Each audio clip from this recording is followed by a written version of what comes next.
Hello and welcome everyone. स्वागत है आपका हमारे यूट्यूब चैनल प्रेप अल्फा में। तो जो हमारी रैपिड रिवीजन की सीरीज चल रही थी उसमें हमने हिस्ट्री और ज्योग्राफी कंप्लीट कर ली है वन लाइनर के फॉर्मेट में।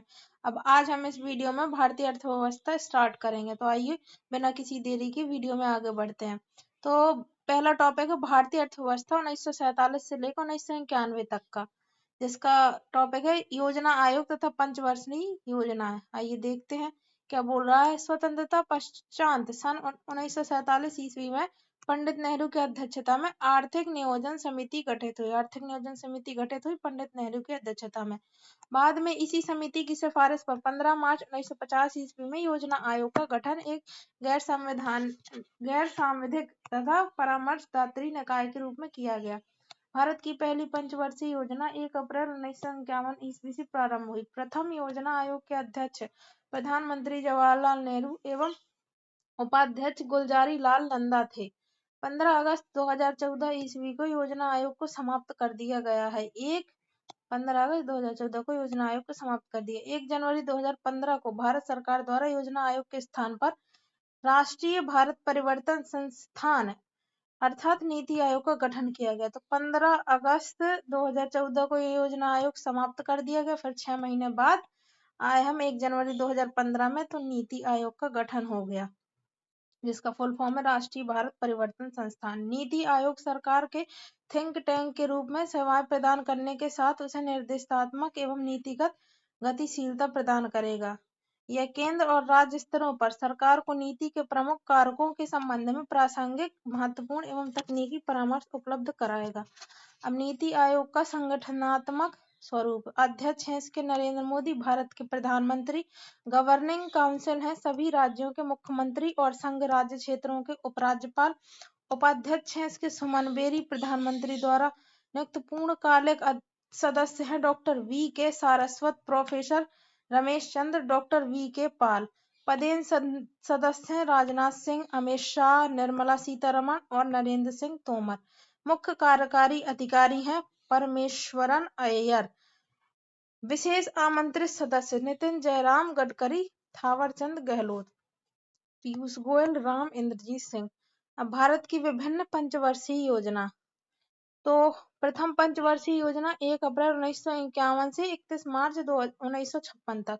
उद्देश्य था इसका युद्ध विभाजन से उत्पन्न स्थिति से देश को उबारना, स्थिति से देश को उबारना और संतुलित विकास संसाधनों का पूर्ण उपयोग, आर्थिक विषमताओं को न्यून करना, कृषि क्षेत्र को प्राथमिकता तथा जीवन स्तर सुधारना। मॉडल इसका हैरोल्ड डोमर का समृद्धि मॉडल। द्वितीय पंचवर्षीय योजना 1 अप्रैल 1956 से 31 मार्च 1961। तो ये भी 5 साल चली। 1 अप्रैल से स्टार्ट होके सारी 31 मार्च पे खत्म होती है। सबसे पहली चालू हुई 51 से, फिर 56 तक चली, 56 से फिर 5 साल 61 तक, 61 से ये कम साल चली है, नहीं उतना ही है 5 साल। और ये भी ये 6 ये 3 ही साल की, ठीक है। द्वितीय पंचवर्षीय योजना 1 अप्रैल 1956 से 31 मार्च 1961। राष्ट्रीय आय में वृद्धि करना, तीव्र औद्योगिक विकास, रोजगार वृद्धि, आर्थिक विषमताओं में कमी। पीसी महाल नोबिस का 4 क्षेत्रीय मॉडल। तृतीय पंचवर्षीय योजना 1 अप्रैल 1961 से 31 मार्च 1966। अब इसका उद्देश्य था राष्ट्रीय आय में वृद्धि करना, तीव्र औद्योगिक विकास करना, कृषि उत्पादन में वृद्धि और खाद्यान्नों में आत्मनिर्भरता, आधारभूत उद्देश्यों को विस्तार, बेरोजगारी को दूर करना, विषमताओं में कमियां। तो ये बेरोजगारी, राष्ट्रीय आय में वृद्धि करना, ये सब तो कॉमन है। ये इसमें पहला था कि युद्ध विभाजन से उत्पन्न स्थिति को उबारना। यह योजना स्पष्ट रूप से किसी एक मॉडल पर आधारित नहीं थी, बल्कि महालनोबिस द्वारा द्वितीय योजना के मॉडल प्रोफेसर सुब्रह्मण्य चक्रवर्ती के मॉडल से प्रभावित थी। ठीक है, स्पेशल इसका कोई मॉडल नहीं है तृतीय पंचवर्षीय योजना। योजना अवकाश 1 अप्रैल 1966 से 31 मार्च 1969 तक। अच्छा, 3 साल कोई योजना नहीं चली, ये है 66 तक 3 चली 5-5 वर्ष के अंतराल में। अब यहाँ से फिर चतुर्थ पंचवर्षीय योजना, तो 1 अप्रैल 1959 से लेके 31 मार्च 1974 तक। ये पूरे 5 साल चली, ठीक है। उत्पादन वृद्धि, इसकी उद्देश्य कीमत स्थिरता, आत्मनिर्भरता, सामाजिक न्याय, रोजगार में वृद्धि। अब यह मूलतः एस मन्ने और प्रोफेसर अशोक रुद्र द्वारा विकसित सामंजस्यपूर्ण मॉडल पर आधारित थी। विकास की गाडगिल रणनीति पर भी आधारित। पांचवी पंचवर्षीय योजना 1 अप्रैल 1974 से लेकर 31 मार्च 1979 तक, एक वर्ष पूर्व ही 31 मार्च 1978 को समाप्त कर दी गई थी। पांचवी पंचवर्षीय योजना इसकी है स्वावलंबन, गरीबी उन्मूलन, न्यूनतम आवश्यकताओं की पूर्ति, रोजगार के अवसरों में वृद्धि। इस योजना का model a technical note on the approach to fifth plan of India दस्तावेज पर आधारित था। वस्तुतः यह 66 क्षेत्रीय आगत निर्गत मॉडल था। यह योजना आयोग के दृष्टि विभाग के द्वारा तैयार की गई थी। छठवीं पंचवर्षीय योजना 1 अप्रैल 1980 से लेके 31 मार्च 1985 तक, विकास दर में वृद्धि, निर्धनता में कमी करना, रोजगार बढ़ाना, विषमता में कमी लाना। यह योजना हेरोड, डोमर तथा महाल नोबिस द्वारा प्रदत्त प्रथम 2 योजनाओं के दृष्टिकोण तथा तृतीय, चतुर्थ एवं पांचवी योजनाओं के आगत निर्गत दृष्टिकोण पर आधारित थी।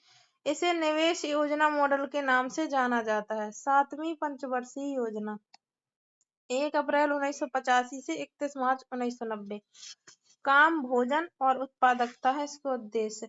दीर्घकालीन मॉडल विधि तथा उदारीकरण मॉडल। आठवां पंचवर्षीय योजना 1 अप्रैल 1992 से लेकर 31 मार्च 1997 तक, सदी के अंत तक पूर्ण रोजगार प्राप्त करने के लिए रोजगार के नए अवसरों का सृजन, सक्रिय जन सहयोग के माध्यम से जनसंख्या नियंत्रण, सर्वव्यापक प्राथमिक शिक्षा, स्वच्छ पीने का पानी और प्राथमिक स्वास्थ्य सुविधाओं की व्यवस्था, खाद्यान्नों में आत्मनिर्भरता, आधारभूत संरचनात्मक क्षेत्रों का सुदृढ़ीकरण। आठवीं योजना किसी एक मॉडल पर आधारित नहीं थी, बल्कि बदली परिस्थितियों में यह योजना विश्व अर्थव्यवस्था से संदर्भित अनुभवों पर तैयार की गई थी। इस योजना पर अंतर्राष्ट्रीय मुद्रा कोष एवं विश्व बैंक का विशेष सुझाव एवं प्रभाव है। इसे डब्ल्यू मिलर मॉडल भी कहा जाता है। नौवीं पंचवर्षीय योजना 1 अप्रैल 1987 से 31 मार्च 2002, सामाजिक न्याय और समानता के साथ विकास, आगत निर्गत मॉडल। 10वीं पंचवर्षीय योजना 1 अप्रैल 2002 से लेकर 31 मार्च 2007 तक, 21वीं शताब्दी में भारत को आर्थिक महाशक्ति बनाना, अधिक व्यापक आगत निर्गत मॉडल। 11वीं पंचवर्षीय योजना 1 अप्रैल 2007 से लेकर 31 मार्च 2012, तीव्र आर्थिक वृद्धि के साथ क्षेत्रीय विषमताएं कम करते हुए समावेशी विकास, योजना आयोग का दृष्टिकोण पत्र। 12वीं पंचवर्षीय योजना 1 अप्रैल 2012 से 31 मार्च 2017, तीव्र अधिक समावेशी एवं सतत वृद्धि विकास, योजना आयोग की दृष्टिकोण पत्र। भारत की पंचवर्षीय योजना प्रणाली को रूस से अपनाया गया था। उस रूसी नेता का क्या नाम था जिसने पहली बार रूस में पंचवर्षीय योजना के दृष्टिकोण को लागू किया? तो जोसेफ स्टॉलिन। भारत की 12वीं पंचवर्षीय योजना का मुख्य उद्देश्य तीव्र, सतत और अधिक सम्मिलित विकास। निम्नलिखित में से कौन सा भारत में सतत विकास लक्ष्यों के लिए कार्यान्वयन के लिए एक नोडल संस्था है? नीति आयोग। अनवरत योजना भारत में लागू करी गई थी 1978 से 79 में। भारत में निम्नलिखित 5 वर्षीय योजनाओं में किसका मुख्य ध्येय समपोषणीय वृद्धि था? 12वीं। 9वीं पंचवर्षीय योजना कब आरंभ हुई? 1 अप्रैल 1997 को। अप्रैल 1992 से लेकर 1997 तक के दौरान कौन सी पंचवर्षीय योजना चल रही थी? 8वीं योजना। Professor PC. महालनोबिस का नाम जुड़ा है द्वितीय योजना से। चतुर्थ योजना का सही अवधि 1969 से 1974। गरीबी उन्मूलन का नारा किस पंचवर्षीय योजना में दिया गया था? तो पंचम पंचवर्षीय योजना। भारत में वास्तविक सकल राष्ट्रीय उत्पाद की संचयी वार्षिक वृद्धि दर अधिकतम थी 8वीं पंचवर्षीय योजना काल में। प्रथम पंचवर्षीय योजना की सफलता का मुख्य कारण था मानसून की अनुकूलता, 11वीं पंचवर्षीय योजना की योजना अवधि थी 2007 से 2012। भारत में योजना आयोग की स्थापना हुई थी 1950 में। भारत में योजना अवकाश की अवधि थी 1966 से 69। योजना आयोग का अंत किस प्रधानमंत्री ने किया? नरेंद्र मोदी ने। संविधान नेतृत्व संस्था है योजना आयोग, नीति आयोग। राष्ट्रीय विकास परिषद मुख्यतः संबंध है भारत में मुख्य विकास योजनाओं के अनुमोदन और मूल्यांकन में। राष्ट्रीय विकास परिषद कब गठित करी गई थी? तो 6 अगस्त 1952 को। भारत की द्वितीय पंचवर्षीय योजना में निवेश का स्वरूप निर्धारित किया प्रोफेसर पीसी महालनोबिस ने। योजना काल में सर्वाधिक समृद्धि दर प्राप्त की गई थी 10वीं योजना में। पिछड़े देशों के लिए रोलिंग प्लान का सुझाव किसके द्वारा दिया गया था? जी मिल्टन द्वारा। पंचवर्षीय योजना में कृषि ने ऋणात्मक विकास प्रदर्शित किया 3री में। 7वीं योजना में IRDP के अंतर्गत रणनीति अपनाई गई थी संपूर्ण परिवार का अंगीकरण। 20 सूत्रीय आर्थिक कार्यक्रम प्रथम बार किस वर्ष में प्रारंभ किया गया? 1975 में। दुर्गापुर, भिलाई और राउरकेला स्टील संयंत्र स्थापित किए गए थे द्वितीय पंचवर्षीय योजना में। समन्वित ग्रामीण विकास कार्यक्रम पूरे देश में निम्नलिखित में से किस योजना में फैला? 6ठी योजना में। पंचवर्षीय योजना फिर से रिवाइज कर लेते हैं।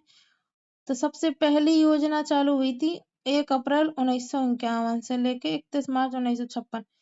पहली चली 51 से 56, फिर दूसरी चली 56 से 61, फिर तीसरी चली 61 से 66 और फिर 66 से लेकर 69 यानी कि 3 साल का योजना अवकाश। फिर 69 से 74 चली चौथी, फिर 74 से 79 5वीं, 80 से 85 6वीं, 79 के बाद 80 1 साल गैप, 80 से 85 6वीं, 85 से 90 7वीं, 92 से 97 8वीं, 9वीं चली 97 से 2002, फिर 2002 से 2007, 2007 से 2012 11वीं, 2012 से लेकर 2017 12वीं। और ये मॉडल सबसे पहले में था हेरोल्ड डोमर का समृद्धि मॉडल, दूसरे में था पीसी महालनोबिस का 4 क्षेत्रीय मॉडल, और ये तीसरी विशेष रूप से कोई मॉडल नहीं था, लेकिन प्रोफेसर सुब्रह्मण्य चक्रवर्ती के मॉडल से प्रभावित थी ये। चौथे में था ये विकास की गाडगिल रणनीति पर आधारित थी। और ये थे कि a technical note on the approach to fifth, तो इसमें तो फिफ्थ खुद ही लिखा है तो ये तो पता ही चल जाएगा। और 6वीं योजना थी मिक्सचर दोनों का, पहले दो मॉडल का, हेरोल्ड डोमर वाला पहला मॉडल, महालनोबिस वाला दूसरा मॉडल। 7वीं परियोजना दीर्घकालीन विकास विधि तथा उदारीकरण मॉडल पर बेस। 8वीं परियोजना किसी एक मॉडल पर नहीं थी आधारित, ये तो बहुत सारा था इसके। अब 9वीं थी आगत निर्गत मॉडल, 10वीं अधिक व्यापक आगत निर्गत मॉडल, और ऐसे ही अभी इनमें कोई मॉडल नहीं है 11वां 12वां में।